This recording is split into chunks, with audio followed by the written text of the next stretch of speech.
阿國，總理莫茨真係有啲異想天開啦，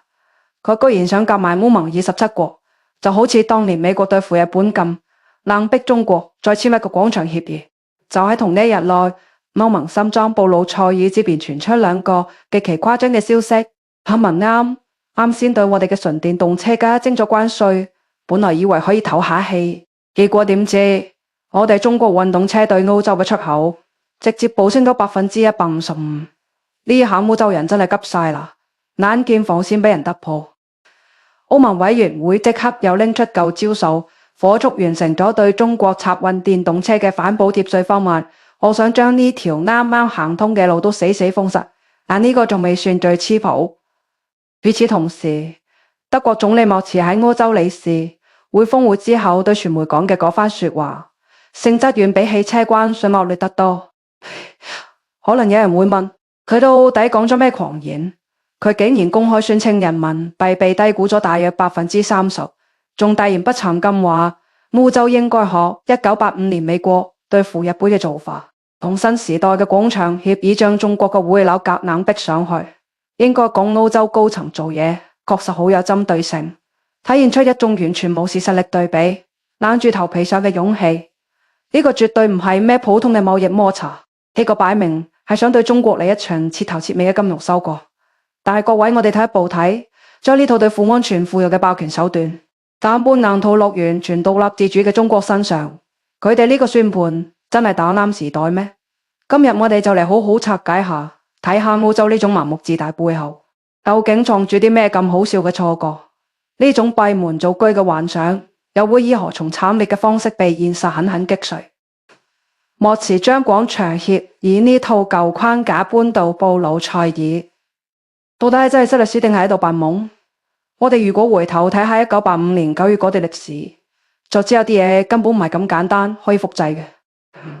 當年美國喺紐約廣場酒店聯合英、法德、日4國，將日元對美元嘅匯率夾硬推高咗將近1倍，直接導致2年後日本嘅出口競爭力被徹底粉碎。再過幾年，失落嘅30年就此展開。而家世界各國普遍將呢件事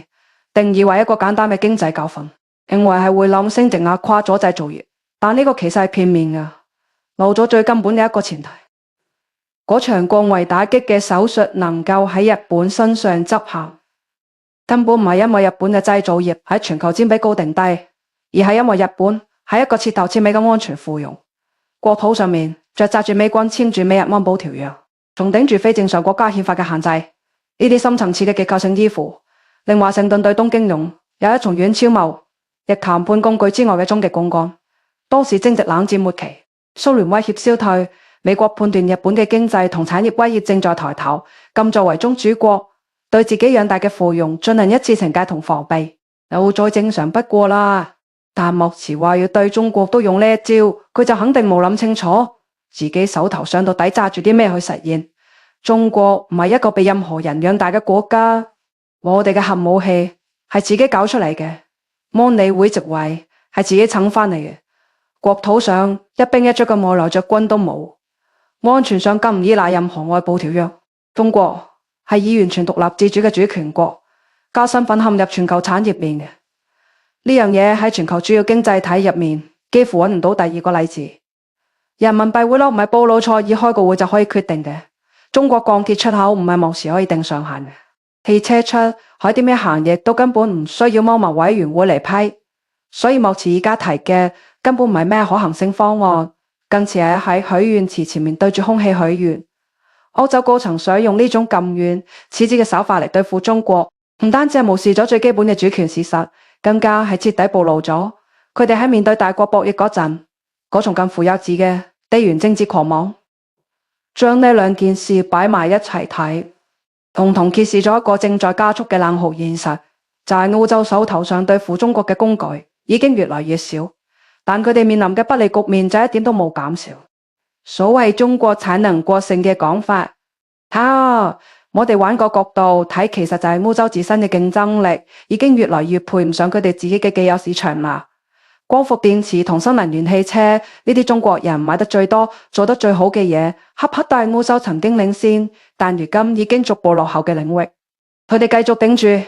呢個企唔住腳嘅講法，去指責對方，根本解決唔到佢哋實質性嘅產業病灶。可能有人會問，歐洲手頭上而家到底仲剩低啲咩牌？實際上，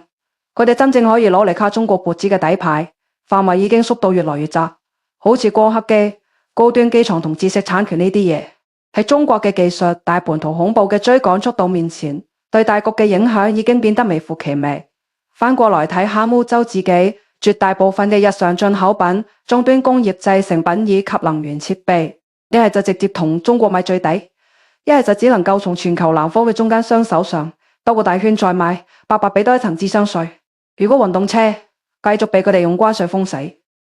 中國漢家大不了直接去歐洲建漢代工，英國同西班牙都係現成嘅可選方向，而德國單憑一己之力，恐怕根本擋唔住呢種趨勢。畢竟歐洲自己唔產大宗商品，喺失去咗廉價嘅俄羅斯能源之後，依家仲要靠國從高價替代渠道戰戰兢兢咁吊命。如果歐洲連消費品都搞自我封鎖，連免作稅嘅通脹魔果會迅速用現實教佢哋做人。呢種搬起石頭砸自己腳嘅經濟金融推演，正暴露出歐洲宏觀戰略上嘅致命短視。佢哋想喺賄賂同貿易上收割中國，結果只會將自己逼入更深嘅死胡同。如果再睇深一層，莫茨依家不顧一切咁推動呢套對華強硬政策，明顯帶有極其急迫嘅保命成分。佢執政先啱啱滿一年，今個月嘅民調結果就已經血淋淋咁擺喺台面啦。德國選擇黨攞到29%嘅支持率，而莫茨所在嘅聯盟黨得21%，咁懸殊嘅差距，顯然唔係開幾場不痛不癢嘅經濟峰會就可以追得翻。為咗應付國內選民嘅憤怒，佢只能夠將中國當成專業矛盾嘅擋箭牌。大家仔細諗下，唔單止係德國，作為歐盟兩大台柱之一嘅法國，馬克龍嘅任期倒數日都已經擺喺所有人眼前。歐洲呢班舊嘅執政力量，依家可以話係各有各嘅懸崖，為咗防止自己即刻跌落去，只能夠喺國際舞台上瘋狂做 show。可能有人會問，難道佢哋唔知咁做係玩火咩？佢哋當然知，但幾個月之後，邊個都唔敢保證喺席捲歐洲嘅極右翼潮流中上台嘅新掌權者，會唔會反過來對現政府嘅呢啲表態同措施再來一次徹底嘅顛覆？面對呢種各懷鬼胎、內鬥不止嘅混亂棋局，反觀棋盤嘅另一端，中國漢家嘅打法靈活得多，東家唔打西家，直接選擇兜路去英國同西班牙等可選方向建漢代工，用本土化生產輕鬆化解關稅壁壘，甚至連喺貿易戰方面更有經驗嘅特朗普，或者都比呢班歐洲政客更清楚，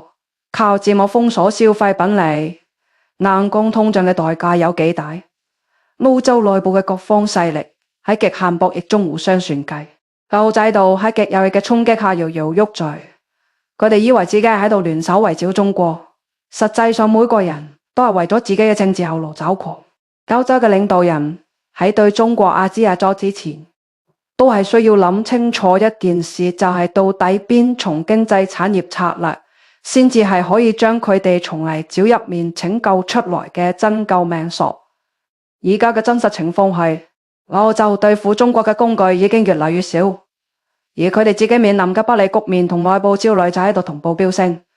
閉關鎖國呢個詞曾經係歐洲人經常攞嚟攻擊中國明清王朝嘅，但如今睇下佢哋自己做嘅事，各從加徵關稅，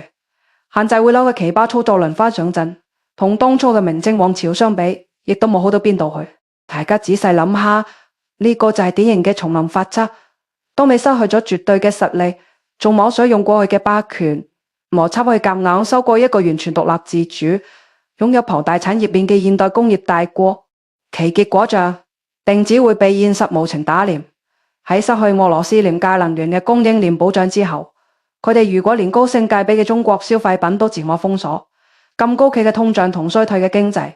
必將迅速教佢哋做人。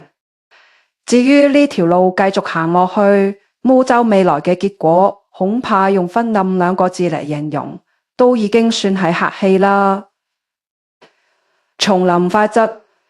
實力說話，順手點個讚同訂閱，帶你用國外打擊嘅視角，揭開呢個魔幻世界嘅底牌。我哋下期再見。